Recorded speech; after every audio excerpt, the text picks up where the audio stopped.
முதல் வாசகம். இயேசுவினாலே அன்றி வேறு எவராலும் மீட்பு இல்லை. திருத்தூதர் பணிகள் நூலிலிருந்து வாசகம். 4:8 முதல் 12 வரை. அந்நாள்களில் பேதுரு தூய ஆவியால் ஆட்கொள்ளப்பட்டு கூறியது, மக்கள் தலைவர்களே, மூப்பர்களே, உடல்நலமற்றிருந்த இவருக்கு நாங்கள் செய்த நற்செயல் எப்படி நிகழ்ந்தது என்பதை குறித்து நாங்கள் இன்று விசாரணை செய்யப்படுகிறோம். நாசரேத்து இயேசுவின் பெயரால் இவர் நலமடைந்து நம்முடன் நிற்கிறார்.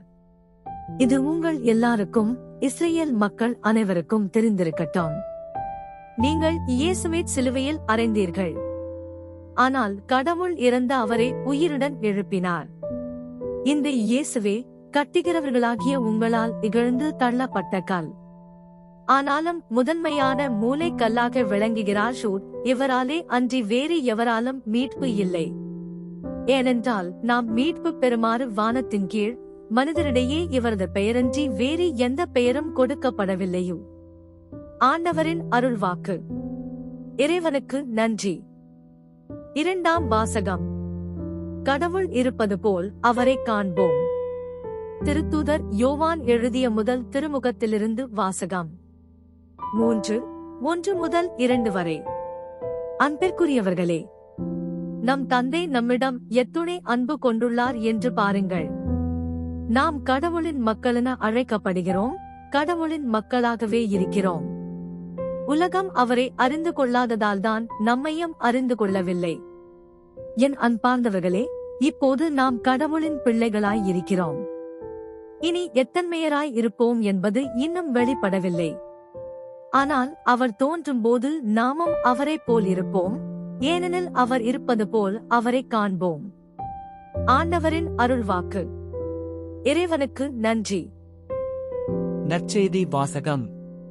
நல்ல ஆயர் ஆடுகளுக்காக தம் உயிரைக் கொடுப்பார். யோவான் எழுதிய தூய நற்செய்தியிலிருந்து வாசகம். 10:11 முதல் 18 வரை. அக்காலத்தில் இயேசு கூறியது, நல்ல ஆயன் நானே. நல்ல ஆயர் ஆடுகளுக்காக தம் உயிரைக் கொடுப்பார். கூலிக்கு மேய்ப்பவர் ஓநாய் வருவதைக் கண்டு ஆடுகளை விட்டுவிட்டு ஓடிப்போவார். ஏனெனில் அவர் ஆயரும் அல்ல, ஆடுகள் அவருக்கு சொந்தமும் அல்ல. ஓநாய் ஆடுகளைப் பற்றி இழுத்துக் கொண்டு போய் மந்தையைச் சிதறடிக்கும். கூலிக்கு மேய்ப்பவருக்கு ஆடுகளைப் பற்றி கவலை இல்லை. நல்ல ஆயன் நானே. தந்தை என்னை அறிந்திருக்கிறார், நானும் தந்தையை அறிந்திருக்கிறேன். அதுபோல நானும் என் ஆடுகளை அறிந்திருக்கிறேன், என் ஆடுகளும் என்னை அறிந்திருக்கின்றன. அவைகளுக்காக எனது உயிரைக் கொடுக்கிறேன்.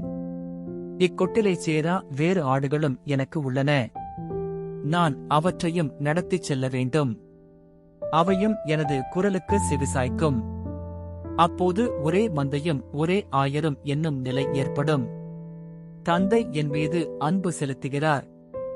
ஏனெனில் நான் என் உயிரைக் கொடுக்கிறேன், அதை மீண்டும் பெற்றுக்கொள்ளவே கொடுக்கிறேன்.